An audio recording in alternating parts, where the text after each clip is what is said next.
to the Unknown Godcast. Today is Tuesday, January 15th, 2019. I'm Jeff. I'm Missy. Welcome. We're glad you're here. Thanks for tuning in. And this is our daily Bible reading. Monday through Friday, we take a chapter of the New Testament, read it out loud, put a few of our thoughts out there, and this is hopefully to encourage you to dive a little bit deeper as you read the Bible. And we started out with the first book in the New Testament, and we find ourselves in Matthew chapter 10 today. So moving our way through quick. Here we go without any further ado, Matthew chapter 10.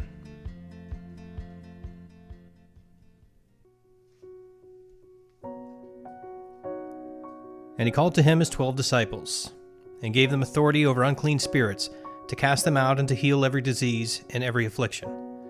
The names of the 12 apostles are these: first Simon, who is called Peter, and Andrew his brother, James the son of Zebedee, and John his brother, Philip and Bartholomew, Thomas and Matthew the tax collector, James the son of Alphaeus and Thaddeus, Simon the zealot, and Judas Iscariot, who betrayed him.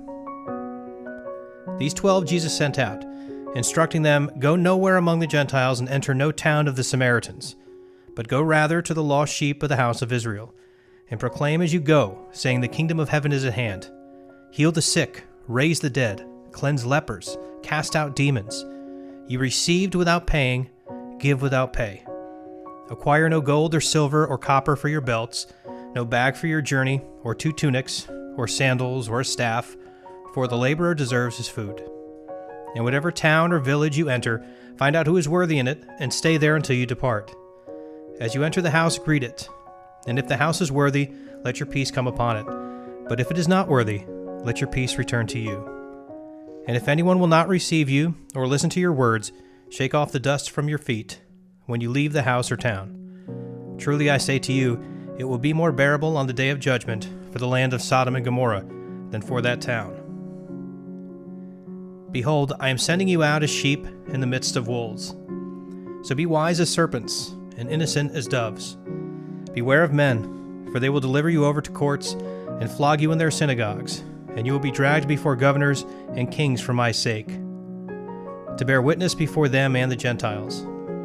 When they deliver you over, do not be anxious how you are to speak or what you are to say. For what you are to say will be given to you in that hour. For it is not you who speak, but the Spirit of your Father speaking through you. Brother will deliver brother over to death, and the father his child, and children will rise against their parents, and have them put out to death. And you will be hated by all for my name's sake. But the one who endures to the end will be saved. When they persecute you in one town, flee to the next. For truly I say to you, you will not have gone through all the towns of Israel before the Son of Man comes. A disciple is not above his teacher, nor a servant above his master. It is enough for the disciple to be like his teacher, and the servant like his master. If they have called the master of the house Beelzebul, how much more will they malign those of his household? So have no fear of them, for nothing is covered that will not be revealed, or hidden that will not be known. What I tell you in the dark, say in the light, and what you hear whispered, proclaim on the housetops. And do not fear those who kill the body, but cannot kill the soul.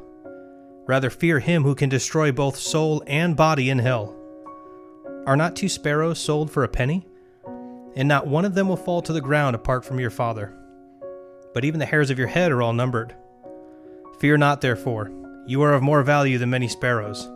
So everyone who acknowledges me before men, I will also acknowledge before my Father who is in heaven. But whoever denies me before men, I will also deny before my Father who is in heaven. Do not think that I have come to bring peace to the earth. I have not come to bring peace, but a sword. For I have come to set a man against his father, and daughter against her mother, and a daughter-in-law against mother-in-law. Any person's enemies will be those of his own household. Whoever loves father or mother more than me is not worthy of me. And whoever loves son or daughter more than me is not worthy of me. Whoever does not take his cross and follow me is not worthy of me. Whoever finds his life will lose it, and whoever loses his life for my sake will find it. Whoever receives you receives me, and whoever receives me receives him who sent me. The one who receives a prophet because he is a prophet will receive a prophet's reward, and the one who receives a righteous person because he is a righteous person will receive a righteous person's reward. And whoever gives one of these little ones even a cup of cold water because he is a disciple, truly I say to you, he will by no means lose his reward. Okay, so in Matthew 10 here, we have Jesus sending out his apostles, and he tells them to go only to the lost sheep of Israel. As it says in Romans 1, Paul talks about how the gospel must be preached first to the Jews and then also to the Gentiles. So the promise comes first to the house of Israel. This is his first mission, and then ultimately to the rest of the world. Through Israel, all the nations will be blessed. And as they go out, he gives this warning that they will be persecuted. It's not a matter of if, it's a matter of when. They definitely will be persecuted for this. Yeah, he's saying, be wise as serpents. He's sending us out as God's ambassadors, to be wise as serpent and innocent as doves. He's sending us out as sheep in the midst of wolves. So I think that's saying, to be wise as a serpent is to be smart, and to be innocent as a dove is to be peaceful. So to be innocent, give them no reason to accuse you of injustice and to keep your reputation clean. And to be vulnerable but not combative, sheep-like, but not stupid like sheep. He's saying, be meek like sheep, but not stupid like sheep. And be wise like a snake, but not sneaky like a snake, but innocent like a dove. Yeah, don't do the evil of a snake, right? Stay innocent. Right. Don't be wise. Be wise, but be innocent. Don't get embroiled with the evil ways that other people do things. When he speaks of the snake, he's only speaking of the intelligence and the wisdom of a snake. And I think the thing here too to remember is, this runs true for Christians today. If we fear God first and not man, if we are boldly proclaiming the faith, we will find persecution. People are not going to like the message. People will dislike us. It's directly what it's saying. It's saying that we're being sent out as sheep in the midst of wolves. Right. And the world loves their darkness, right? They don't want the light. So as you go out, as you proclaim the message, you will see persecution in this life. You will see tribulations. You will see trials. Jesus doesn't hide this from us. I mean, you may hear some churches say everything's good when you become a Christian, that life is better. And ultimately it is. You have joy in places where normally you wouldn't. But persecution is, it's almost a guarantee at this point. Yeah. And I think in verse 38, what sticks out to me when he talks about whoever does not pick up his cross, we tend to allegorize that as we do a lot of passages in the Bible. What's the cross that you bear? Is it a certain sin or a certain trouble in your life? But that had a very specific meaning for the audience. The audience knew, the original audience who would read this knew exactly what that meant. That meant to walk to your death.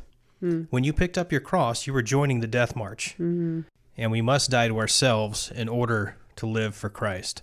In verse 28, it talks about fearing God instead of men.